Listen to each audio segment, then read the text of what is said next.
അന്തരിച്ച മുൻ ധനമന്ത്രിയും കേരള കോൺഗ്രസ് നേതാവുമായ കെ.എം. മാണിയുടെ ആത്മകഥ പ്രകാശനം ചെയ്തു. മുഖ്യമന്ത്രി പിണറായി വിജയനാണ് പുസ്തകം പ്രകാശനം ചെയ്തത്. മാണിക്ക് സ്വന്തം മുന്നണിയിൽ നിന്ന് തന്നെ തിക്താനുഭവമുണ്ടായെന്നും എതിർ മുന്നണിക്കാർ പോലും ചെയ്യാത്ത കാര്യങ്ങളാണ് സ്വന്തം മുന്നണിയിൽ ഉണ്ടായതെന്നും മുഖ്യമന്ത്രി പറഞ്ഞു.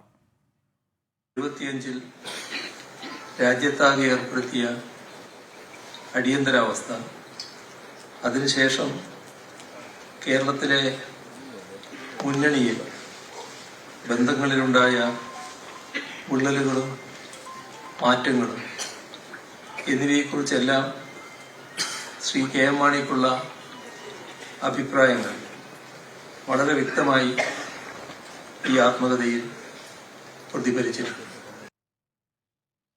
ആരെയും വേദനിപ്പിക്കാതിരിക്കാൻ ആത്മകഥ എഴുതുമ്പോൾ കെ.എം. മാണി ശ്രദ്ധിച്ചിരുന്നെന്ന് ജോസ് കെ മാണി. കെ.എം. മാണിയുടെ ആത്മകഥയുമായി ബന്ധപ്പെട്ട പരാമർശങ്ങളിൽ മറുപടി പറയാതെ രമേശ് ചെന്നിത്തല താൻ പുസ്തകം എഴുതുമ്പോൾ മറുപടി പറയാമെന്ന് രമേശ് ചെന്നിത്തല പറഞ്ഞു.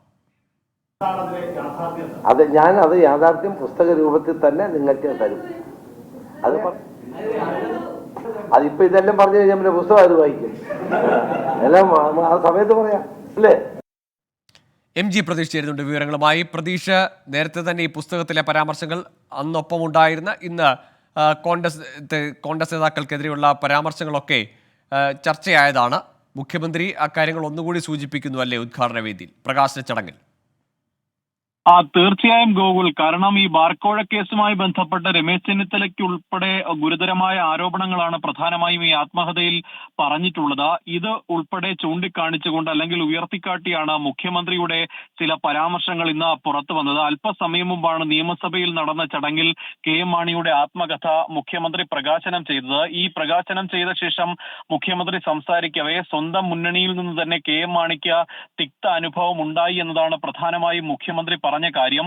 എതിർ മുന്നണിക്കാർ പോലും ചെയ്യാത്ത കാര്യങ്ങളാണ് സ്വന്തം മുന്നണിയിൽ നിന്ന് കെ.എം. മാണിക്ക് നേരിടേണ്ടി വന്നത്. ഒപ്പം ഈ മുന്നണി ബന്ധങ്ങൾ എങ്ങനെ ആകരുതെന്ന് ഈ ആത്മകഥയിൽ കൃത്യമായി പറഞ്ഞു വെക്കുന്നുണ്ട് എന്ന് മുഖ്യമന്ത്രി ഇന്ന് ഈ ഒരു പരാമർശമായി തന്നെ ഇന്ന് നടത്തിയിരുന്നു. പക്ഷേ ഇതിന് തൊട്ടു മുമ്പ് സംസാരിച്ച ജോസ് കെ മാണി അടക്കം ഈ വിവാദങ്ങളോട് പ്രതികരിക്കാൻ അല്ലെങ്കിൽ അത്തരത്തിലൊരു പ്രതികരണത്തിന് തയ്യാറായിരുന്നില്ല. ആത്മകഥയിൽ കൃത്യമായി വസ്തുതകൾ മാത്രമാണ് പറയുന്നത്. പക്ഷേ കെ.എം. മാണി സാർ ആരെയും വേദനിപ്പിക്കാത്ത ആളാണ്. അതുകൊണ്ട് തന്നെ ആത്മകഥയിലും അത്തരത്തിൽ ആരെയും വേദനിപ്പിക്കുന്ന പരാമർശങ്ങളോ എഴുത്തുകളോ ഒന്നും തന്നെ ഉണ്ടായിരുന്നില്ല, അല്ലെങ്കിൽ ഇല്ല എന്ന് തന്നെയാണ് ജോസ് കെ മാണി അടക്കം പറഞ്ഞിരിക്കുന്നത്. എന്തായാലും നിലവിൽ ഈ കോൺഗ്രസ് നേതാക്കൾക്ക് ആർക്കും ഈ ചടങ്ങിലേക്ക് ക്ഷണമുണ്ടായിരുന്നില്ല. UDF-ൽ നിന്ന് PK കുഞ്ഞാലിക്കുട്ടി മാത്രമായിരുന്നു ഈ പരിപാടിയിലേക്ക് പരിപാടിയിലേക്ക് ക്ഷണിച്ചിരുന്നത്.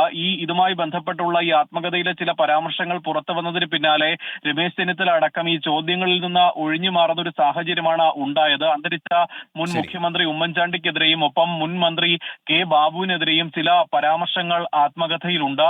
അതുൾപ്പെടെ ഉയർത്തിക്കാട്ടി ചില വിമർശനങ്ങളിലേക്ക് കൂടി ഈ ഭരണപക്ഷമടക്കം കടന്നിട്ടുണ്ട്. എന്തായാലും ഈ വലിയ തരത്തിലുള്ള ചില പരാമർശങ്ങൾ പ്രധാനമായും ഉയർത്തുന്നു. ബാർക്കോഴ കേസിൽ ഉയർത്തിക്കാട്ടി കെ.എം. മാണിക്കെതിരെ ശക്തമായ നടപടി സ്വീകരിക്കാൻ അടക്കം ചില ശ്രമങ്ങൾ ഉണ്ടായി എന്നതാണ് പ്രധാനമായും ഇതിൽ പറയുന്നത്. മുഖ്യമന്ത്രി അടക്കം അത് കൂട്ടി വായിക്കുക കൂടി ചെയ്യുന്നു എന്നതാണ് നമുക്ക് മനസ്സിലാക്കാൻ കഴിയുന്ന കാര്യം. എന്തായാലും ആത്മകഥ പ്രകാശനം ചെയ്തിട്ടുണ്ട്. ചടങ്ങ് അല്പസമയം മുമ്പാണ് നിയമസഭയിൽ അവസാനിച്ചത്. ഗോകുൽ. ശരി, എം ജി പ്രതീഷാണ് വിവരങ്ങൾ നൽകിയത് തിരുവനന്തപുരത്ത് നിന്ന്.